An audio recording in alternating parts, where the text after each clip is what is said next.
विद्यार्थी मित्रांनो, या नवीन व्हिडिओमध्ये आपण आता सोपीचे प्लॅन्स बघणार आहोत. ज्याप्रमाणे मी तुम्हाला सांगितलं की तो त्या 5 स्टार हॉटेलमध्ये जाण्याचा प्लॅन करतो. गेट जवळ गेल्या गेल्या त्याला तिथला जो मुख्य वेटर असतो तो तिथून त्याला हाकलवून लावतो, कारण सोपीची जी पॅन्ट असते ती एकदम खराब असते आणि त्याच्यावरनं वेटर ओळखून घेतो की हा अत्यंत सामान्य व्यक्ती आहे किंवा एखादा लबाड व्यक्ती आहे. And that is why the head waiter rejects Soapy to enter in the 5 star hotel. And here the dream to go in the prison fails of सोपी. इथे सोपीचं पहिलं स्वप्न भंग होतं आणि नंतर सोपी विचार करतो की गुन्हा करणं आणि जेलमध्ये जाणं इतकं सुद्धा सोपं नाही. म्हणून सोपी दुसरा प्लॅन करतो आणि त्याचा दुसरा प्लॅन असतो to break the glass of the electric shop. तिथून पुढे गेल्यानंतर 6th अवेन्यू रोडवर, 6th अवेन्यू रोड म्हणजे आपल्याकडे जसं रोडचे नाव असतात, महात्मा गांधी मार्ग, राजीव गांधी मार्ग, तसा अमेरिकेमध्ये 6th अवेन्यू रोड हा एक मार्ग किंवा रोडचे नाव आहे. त्या रोडवर इलेक्ट्रिक शॉप असतं, एक इलेक्ट्रिक मोठं शॉप असतं आणि त्याला आजूबाजूने ग्लासची फिनिशिंग केलेली असते, म्हणजे काचेची फिनिशिंग केलेली असते. Sophie plans to throw stone on the glass of the shop and he thinks that after breaking the glass of the shop the owner of shop will call the police and police will come, people will catch Sophie and police will arrest Sophie and he will enjoy 3 months of winter season in American jail. त्याला वाटतं आपण दगड मारू, काच फुटेल, लोक मला पकडतील, त्या इलेक्ट्रिक शॉपचा मालक पोलिसांना बोलवेल आणि मला पोलीस घेऊन जातील. मात्र काय होतं बघू पुढे. सोपी ठरल्याप्रमाणे इलेक्ट्रिक शॉपच्या दुकानाजवळ जातो. He certainly picks up a stone and he certainly throws it on the glass of the electric shop and the glass broken away. ग्लास तुटतो, फुटतो आणि लोक इकडे तिकडे धावू लागतात, पळू लागतात. त्या शॉपचे मालक सुद्धा बाहेर येतात. Some people are running towards Soapy and certainly there were also police who were standing there near by the shop on the 6th avenue road. तिथे पोलीस ऑलरेडी असतातच. The policeman also came. तो आपले दोन्ही हात pant मध्ये टाकून आणि त्याच्या चेहऱ्यावर एक हसू असतं, आनंद असतो. Because he thinks that now the time has come to get himself arrested in the prison. त्याला वाटतं की मला आता आरामात जेलमध्ये हे लोक घेऊन जातील. मात्र पोलीस तिथे आल्यानंतर the policeman asked a simple question to Sophie. Do you know that who did it? त्याला सोपीला विचारतात की तुला माहिती आहे का हा ग्लास कोणी तोडला. तेव्हा सोपी त्यांना म्हणतो, don't you think that I might have done it. तुम्हाला असं वाटत नाही का की हा काच मी तोडला असेल.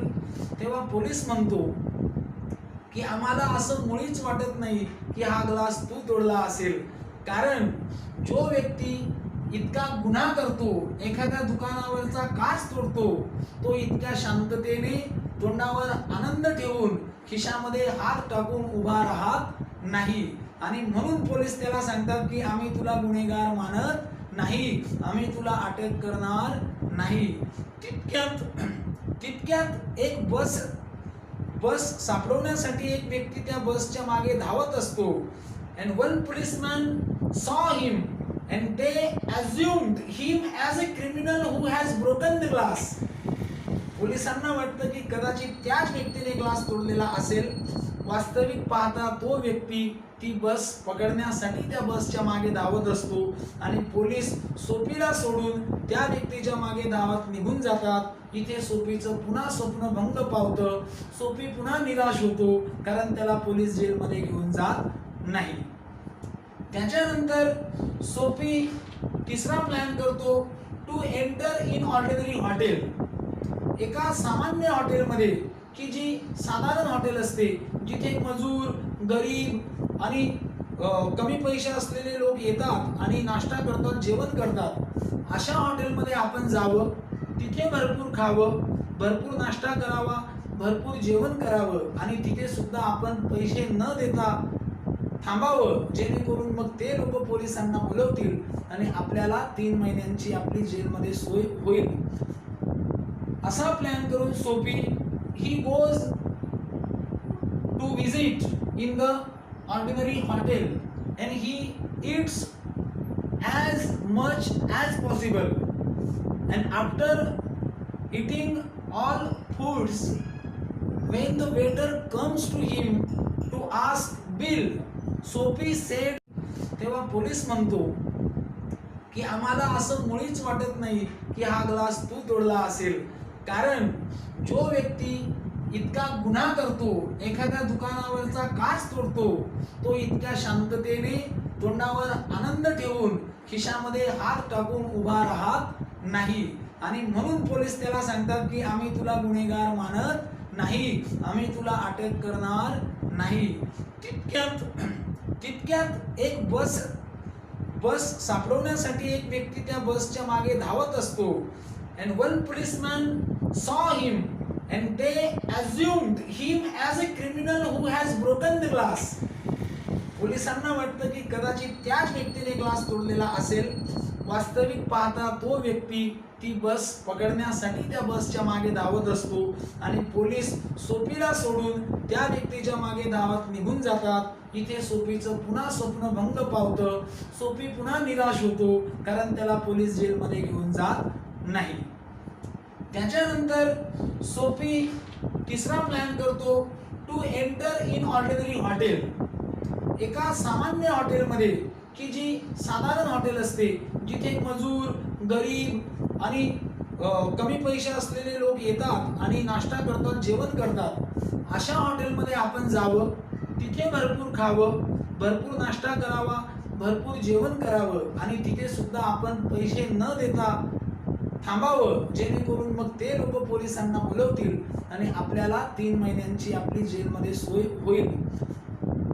असा प्लॅन करून Sophie he goes to visit in the ordinary hotel and he eats as much as possible, and after eating all foods, when the waiter comes to him to ask bill, Sophie said the waiter that he doesn't have money, and Sophie also told them to call the police and get me arrested. Sophie नाश्ता करतो, जेवण करतो आणि जेव्हा त्या सामान्य हॉटेलमधले waiter त्याच्याकडे पैसे घ्यायला येतात, तेव्हा सोफी त्यांना सांगतो की माझ्याकडे पैसे नाही, तुम्ही पोलिसांना बोलवा आणि मला जेलमध्ये पाठवा. But the waiters rejected demand or request of Sophie and they threw him outside the hotel on the footpath. ते दोन्ही वेटर त्याला उचलतात आणि रस्त्यावरती फेकून देतात. Eating all foods, when the waiter comes to him to ask bill, Sophie said the waiter that he doesn't have money, and Sophie also told them to call the police and get me arrested. Sophie नाश्ता करतो, जेवण करतो आणि जेव्हा त्या सामान्य हॉटेलमधले waiter त्याच्याकडे पैसे घ्यायला येतात, तेव्हा सोफी त्यांना सांगतो की माझ्याकडे पैसे नाही, तुम्ही पोलिसांना बोलवा आणि मला जेलमध्ये पाठवा. But the waiters rejected demand or request of Sophie and they threw him outside the hotel on the footpath. ते दोन्ही वेटर त्याला उचलतात आणि रस्त्यावरती फेकून देतात, हॉटेलमधून रस्त्यावरती फेकून देतात. But they didn't call the police, and here once again the dream to go in the jail is broken of Sophie. इथे पुन्हा त्याचं स्वप्न भंग पावतं. आतापर्यंत त्याने 4 प्रयत्न केले, 3 प्रयत्न केले, पण तो पुन्हा प्रयत्न करतो आणि चौथ्यांदा तो असा विचार करतो त्या सामान्य हॉटेलमधून त्याला जेव्हा फेकून दिलं जातं तेव्हा तो थोडासा पुढे जातो आणि further he finds that there is a one big theatre. तिथे एक मोठं सिनेमागृह असतं. He thinks that it is a proper place to get in the eyes of police, कारण थिएटर जवळ सुद्धा पोलीस असतातच. आणि म्हणून त्याला वाटतं की आपण इथे दारू प्यावी आणि धिंगाणा घालावा. धिंगाणा घातल्यानंतर इथे जवळच असलेले पोलीस येतील आणि मला घेऊन जातील. तो थिएटर जवळ जातो, तिथे धिंगाणा घालतो. मात्र पोलीस लोक म्हणतात की इतका धिंगाणा घालणं म्हणजे काही गुन्हा नाही आणि पोलीस लोक त्याच्याकडे दुर्लक्ष करतात. इथे पुन्हा त्याचं स्वप्न भंग पावतं. पुढे तो शेवटचा एक प्रयत्न अजून करून पाहतो. तो एका मॉलमध्ये जातो. एका मॉलमध्ये म्हणजे मोठ्या दुकानात जातो. There he finds umbrella of one man and he thinks that by claiming this umbrella as his own he will be able to get arrested by the police. तो एका व्यक्तीची छत्री उचलतो आणि त्या व्यक्तीला सांगतो की ही छत्री माझी आहे. त्याच्या मागे त्याचा उद्देश असा असतो की दुसऱ्याच्या वस्तूला आपण आपली वस्तू सांगितली तर त्यांना घातल्यानंतर इथे जवळच असलेले पोलीस येतील आणि मला घेऊन जातील. तो थिएटर जवळ जातो, तिथे धिंगाणा घालतो. मात्र पोलीस लोक म्हणतात की इतका धिंगाणा घालणं म्हणजे काही गुन्हा नाही आणि पोलीस लोक त्याच्याकडे दुर्लक्ष करतात. इथे पुन्हा त्याचं स्वप्न भंग पावतं. पुढे तो शेवटचा एक प्रयत्न अजून करून पाहतो. तो एका मॉलमध्ये जातो. एका मॉलमध्ये म्हणजे मोठ्या दुकानात जातो. There he finds umbrella of one man and he thinks that by claiming this umbrella as his own he will be able to get arrested by the police. तो एका व्यक्तीची छत्री उचलतो आणि त्या व्यक्तीला सांगतो की ही छत्री माझी आहे. त्याच्या मागे त्याचा उद्देश असा असतो की दुसऱ्याच्या वस्तूला आपण आपली वस्तू सांगितली तर समोरचा व्यक्ती चिडेल, रागवेल, त्याच्याशी आपण भांडण करू आणि मग तो पोलिसला बोलवेल आणि मला पोलीस लोक जेलमध्ये घेऊन जातील.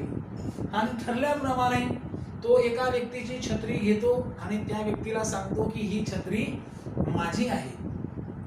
आणि अहो आश्चर्य, काय होतं?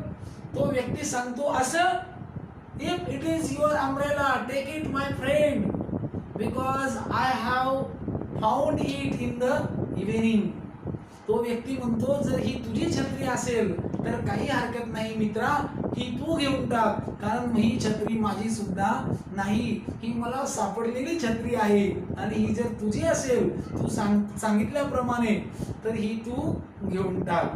आणि इथे सुद्धा सोफी निराश होतो कारण इथे सुद्धा पोलीस येण्याची काही शक्यता उरत नाही आणि सोफी रागामध्ये ती छत्री फेकून देतो आणि तिथून तो निघून जातो. Now here we have seen that how a young boy named Sophie made different attempts to enter in the jail in order to spend 3 months of severe winter in America. But in all his attempts, or rather we would say in all his plans, he fails. त्याच्या सर्व प्रयत्नांमध्ये तो अपयशी ठरतो. त्याच्या सर्व नियोजनात तो अपयशी ठरतो. कोणत्याच घटनेमध्ये पोलीस येत नाही आणि त्याला जेलमध्ये घेऊन जात नाही किंवा त्याला गुन्हेगार ठरवत नाही. या पॉइंट पर्यंत या घटनेमध्ये ती छत्री फेकून देतो आणि तिथून तो निघून जातो. Now here we have seen that how a young boy named Sophie made different attempts to enter in the jail in order to spend 3 months of severe winter in America. But in all his attempts, or rather we would say in all his plans, he fails.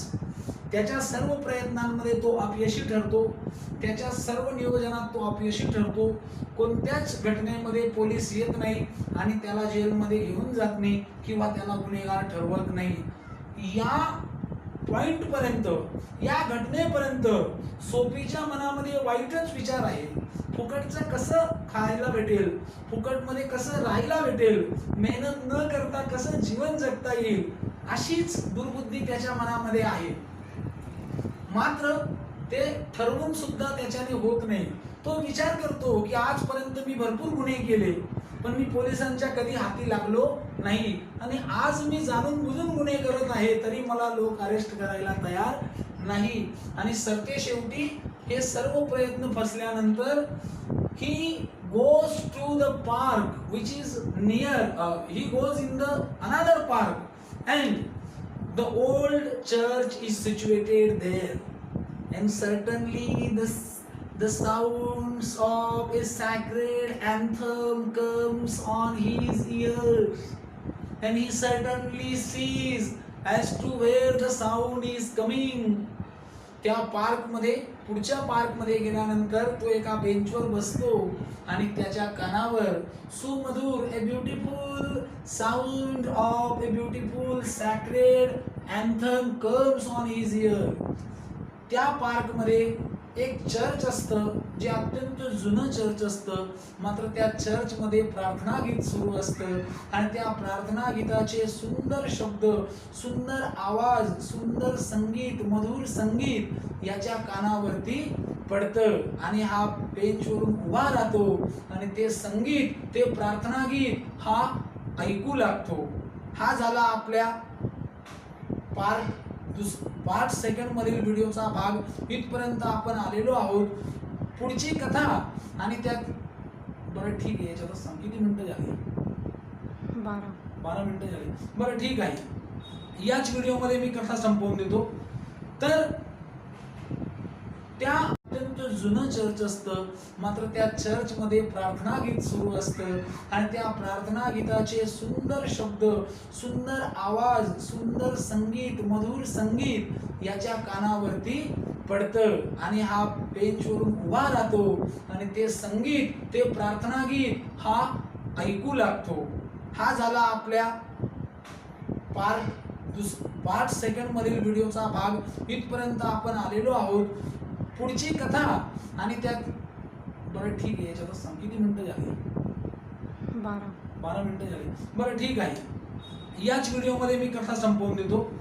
तर त्या पार्कमध्ये तो प्रार्थना गीताचा आवाज जेव्हा त्याला येतो, कारण ते प्रार्थना गीत पवित्र असतं, कोणत्याही धर्माचं प्रार्थना गीत असो ते पवित्रच असतं आणि ते चांगला संदेश देतो. ते प्रार्थना गीत ऐकल्यानंतर ही कंटेम्पलेट्स ऑन हिज फॉर्मर डेज. तो त्याच्या भूतकाळाविषयी विचार करू लागतो आणि तो विचार करतो की कसा होतो मी किती चांगला होतो. कारण जुन्या काळामध्ये तो चांगला होता, मात्र चुकीच्या व्यक्तींच्या संगतमध्ये आल्यानंतर, चुकीच्या मित्रांची संगत झाल्यानंतर तो गुन्हेगार झाला, तो दरोडेखोर झाला आणि त्याला आयतं खाण्याची सवय पडली, फुकट खाण्याची सवय त्याला पडली आणि तो चूक करू लागला.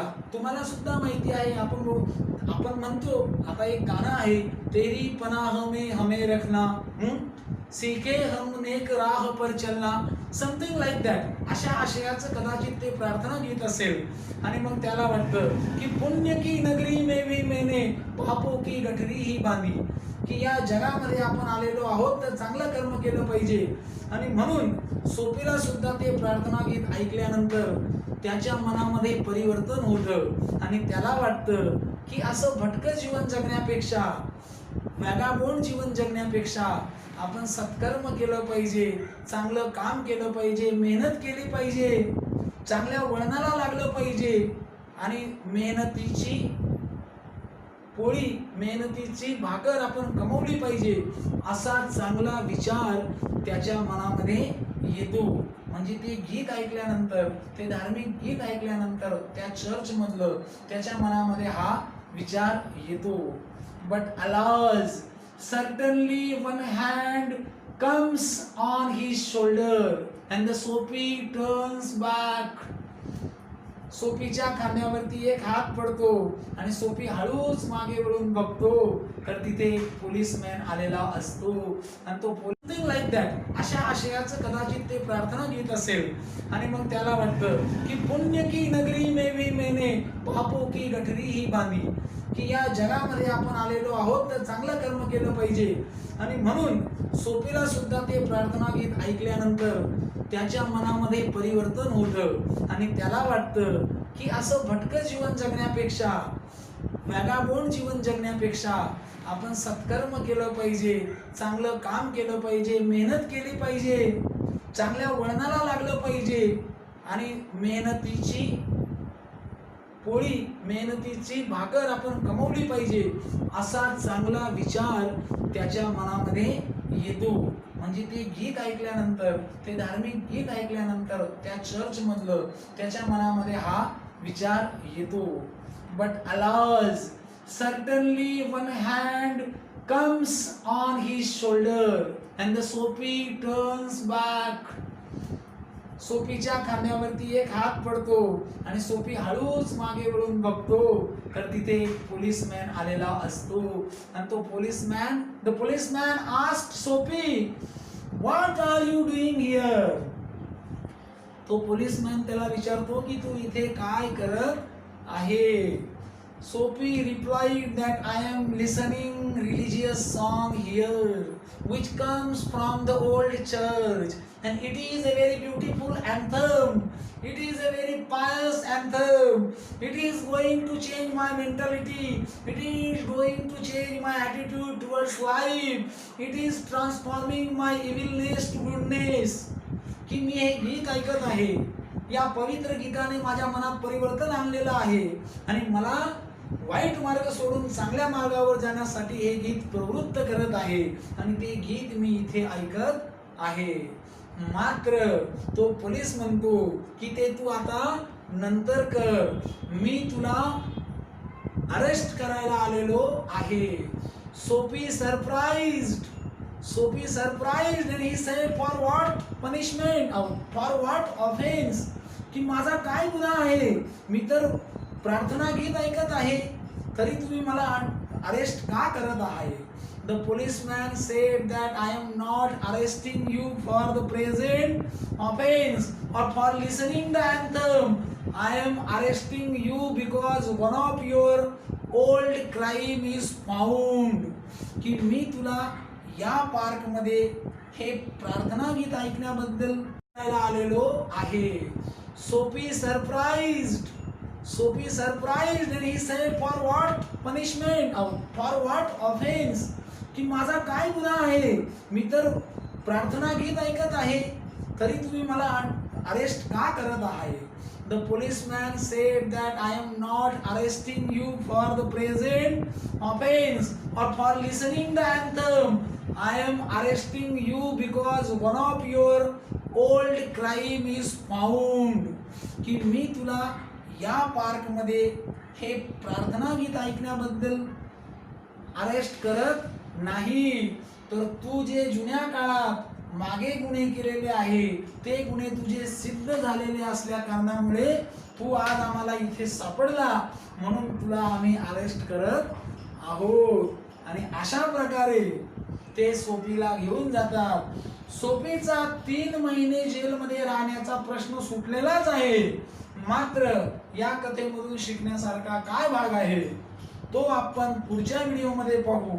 या ठिकाणी सोफीच्या मनात जेव्हा परिवर्तन होतं तेव्हाच नेमके पोलीस त्याला जेलमध्ये घेऊन जातात हे आपण बघितलेलं आहे आणि या ठिकाणी कथा संपते. मात्र कथेवरती क्रिटिकल कॉमेंट्री म्हणजे या कथेतून नेमकं आपल्याला शिकायचं काय, या what the writer wants to suggest us, what is the suggestive textual and symbolic message of the story, we will discuss it in the next video. Till that moment म्हणजे तोपर्यंत आपण थांबूया, तोपर्यंत आपण वाट पाहूया. तुम्ही हे दोन्ही व्हिडिओ व्यवस्थित ऐका आणि समजून घेण्याचा प्रयत्न करा. मी तुम्हाला we will discuss critical commentary on the poem and the anthem in the next video. Goodbye dear student. Okay. विद्यार्थी मित्रांनो, द कॉप अँड द अँथमच्या या नवीन व्हिडिओमध्ये मी तुमचं सर्वांचं पुनश्च एकदा स्वागत करतो. आपण आतापर्यंत 2 व्हिडिओ बघितले आणि त्याच्यामध्ये आपण सर्व कथा बघितलेली आहे. या व्हिडिओमध्ये आपण मॉरल ऑफ द स्टोरी बघणार आहोत आणि क्वेश्चन्स आणि आन्सर्स हे काही प्रमाणात आपण बघणार आहोत. तर the cop and the anthem मध्ये आपण बघितलं की कशा प्रकारे सोपी हा एक वॅगाबोंड असतो, क्रिमिनल असतो आणि वेगवेगळ्या पद्धतीच्या युक्त्या करून तो जेलमध्ये जाण्याचा प्रयत्न करतो, मात्र त्याचे सर्व प्रयत्न अपयशी ठरतात. या कथेच्या माध्यमातून आपल्याला हे शिकायला भेटतं किंवा लेखकाला हे म्हणायचं आहे की व्यक्तीने जीवनामध्ये फुकट खाण्याची भावना ठेवली नको पाहिजे. व्यक्तीने जीवनामध्ये कष्ट केलं पाहिजे, स्वतःच्या पायावर उभं राहिलं पाहिजे आणि चांगल्या मार्गावर चालून स्वतःचा आणि कुटुंबाचा उदरनिर्वाह केला पाहिजे. दुसरी महत्वाची गोष्ट अशी आहे की our company decides our nature. Our company, our friendship and friends decides our destiny. आपण कोणासोबत राहतो, आपले मित्र कसे आहेत, आपली जशी संगत असते त्याप्रमाणे आपलं वर्तन असतं आणि त्याप्रमाणे आपलं भविष्य घडत असतं. तुम्ही चांगल्या विद्यार्थ्यासोबत राहा, तुम्हाला चांगले संस्कार भेटतील. तुम्ही चांगल्या व्यक्तीबरोबर राहा, तुमचं व्यक्तिमत्व सुधारेल. तुम्ही वाईट व्यक्तींसोबत राहिले, चुकीच्या लोकांची संगत धरली तर ज्याप्रमाणे सोपी हा क्रिमिनल होऊन गेला, दरोडेखोर होऊन गेला, तसं सुद्धा आपल्या बाबतीत होऊ शकतं. म्हणून चांगले मित्र, चांगली संगत, चांगले नातेवाईक अशा लोकांची संगत आपण केली पाहिजे, हा एक संदेश आहे. पुढचा महत्वाचा संदेश आहे की तारुण्यामध्ये शिक्षण घेणं, संस्कार संपादन करणं आणि धार्मिक गोष्टींच्या अनुषंगाने चांगलं नैतिकतेने वागणं हे महत्वाचं आहे. नव्हे तर नुसतं दरोडेखोरपणा करणं किंवा चुकीच्या मार्गाने जाणं हे अतिशय चुकीचं आहे. तसं केलं तर शिक्षा उशिरा का असेना पण भेटतेच आणि व्यक्तीला आपण केलेल्या वाईट कर्माचे फळ हे भोगावंच लागतं. ज्याप्रमाणे सोपीला शेवटी पोलीस अरेस्ट करून नेतात. चौथी महत्वाची गोष्ट, आपण जीवन जगत असताना आपल्याला अनेक वेळा असं वाटतं की आपण चांगलं व्हावं, चांगलं करावं, पण आपण अनेक वेळा आपल्या डिटर्मिनेशन कॅन्सल करतो किंवा पोस्टपोन करतो. आज नाही उद्या करू असं आपण म्हणतो. सोपीच्या बाबतीत सुद्धा तसंच झालं. जेव्हा त्याला असं वाटलं चर्च मधलं अँथम सॉन्ग ऐकून की आता आपण बदललं पाहिजे, वाईट मार्ग सोडून चांगल्या मार्गाला आपण लागलं पाहिजे, मात्र जेव्हा त्याच्या मनात चांगला विचार आला तेव्हा भरपूर उशीर होऊन गेला होता आणि शेवटी पोलीस त्याला पकडून घेऊन जातात. या घटनेतून आपल्याला असं शिकायला भेटतं की if you want to do something good in your life, do it right now, because there is no guarantee and surety that we will give another chance to correct our mistakes. आपल्या चुका सुधारण्यासाठी आपल्याला वेळ पुन्हा भेटेल किंवा परमेश्वर आपल्याला संधी देईल याची काही गॅरंटी नाही. आपण जे आहोत ते या जगात जीवनात एकचदा आलेलो आहोत. We pass through this world only once, so whatever good you want to do it now, because we will not pass through this way again. आपण सर्व या जगामध्ये एकदा आलेलो आहोत, पुन्हा येऊ नाही येणार कोणी बघितलं. म्हणून आपल्याला जेवढं शक्य होईल तेवढं चांगलं काम आपण करण्याचा प्रयत्न केला पाहिजे आणि तो लगेच केला पाहिजे. काही लोक म्हणतात की मी उद्या करेल, काही लोक नवीन वर्षामध्ये संकल्प करतात मी उद्यापासून 5 वाजता उठेल, रोज व्यायाम करेल, मी उद्यापासून 2 तास अभ्यास करेल. 2-3 दिवस ते करतात आणि विसरून जातात. असे संकल्प करून आपलं जीवन बदलू शकत नाही.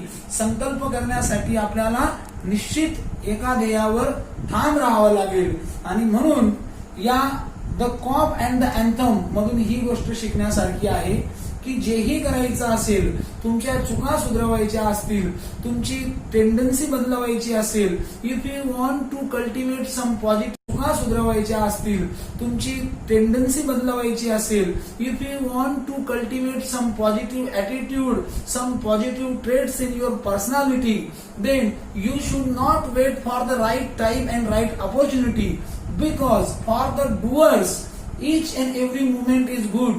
चांगलं करण्यासाठी वेळ, तिथी किंवा कशाची गरज किंवा कसली वाट पाहण्याची गरज नाही. प्रत्येक गोष्ट ही चांगल्या कामासाठी, प्रत्येक वेळ ही चांगली असते. 5वी आणि 6वी महत्वाची गोष्ट अशी आहे, सोपी अनेक ठिकाणी फिरला, मात्र त्याच्या मनामध्ये बदल खरा चर्चच्या त्या गीतामुळे झाला. येथे सांगायचं तात्पर्य असं आहे, ते चर्च ख्रिश्चनिटीला जरी रिप्रेझेंट करतं, म्हणजे जरी ते ख्रिश्चन सॉन्ग आहे तरी ते एक धर्माचं प्रतीक आहे. वाईट व्यक्तीच्या जीवनामध्ये, चुकीचं कर्म करणाऱ्या व्यक्तीच्या जीवनामध्ये सुद्धा जर कोणी प्रकाश आणू शकतो तर ती ताकद धर्मामध्ये आहे. मग तो धर्म कोणताही असो, ते पंथ कोणताही असो, मात्र देवाच्या धर्माच्या वाटेवर जाऊन व्यक्ती वाईट प्रवृत्तीचा असो, दरोडेखोर असो, गुन्हेगार असो, खुनी असो, त्याच्यामध्ये सुद्धा बदल घडवून आणण्याची शक्ती ही चांगल्या आणि धार्मिक गीतांमध्ये किंवा संस्कारांमध्ये आहे. म्हणून शिक्षण घेत असताना आपण आपली संस्कृती, आपलं कल्चर, आपले नीतिमूल्य या सर्व गोष्टींचे देखील आपण अभ्यास केला पाहिजे आणि ते आपल्यामध्ये आत्मसात केलं पाहिजे. अशा वेगवेगळ्या प्रकारचे संदेश आणि नैतिकता या the cop and the anthem या पाठातून आपल्याला घेता येतील. तुम्हा सर्वांना हा पाठ समजला असेल अशी मी सदिच्छा बाळगतो आणि लगेचच या पाठावर काही ठराविक प्रश्न मी काढलेले आहे, कारण मला कल्पना आहे की तुमच्याकडे देखील आता पुस्तक आणि ऍक्टिव्हिटी शीट अवेलेबल नसेल, पण मी असेच प्रश्न तयार करतो की जेणेकरून तुम्हाला ते माझ्याच व्हिडिओतून तुम्हाला समजतील. जो विद्यार्थी प्रामाणिकपणे व्हिडिओ ऐकेल त्याला ते सहज कळेल. तर आता बघूया, मी तुम्हाला एकदा फक्त रीडिंग करून देतो. तुम्ही या प्रश्नांची उत्तरं स्वतः शोधायची आहे आणि स्वतः तयारी करायची आहे. मी एखाद्या तासासाठी ग्रुपची सेटिंग बदलून देईल. ज्यांना कुणाला टेक्स्ट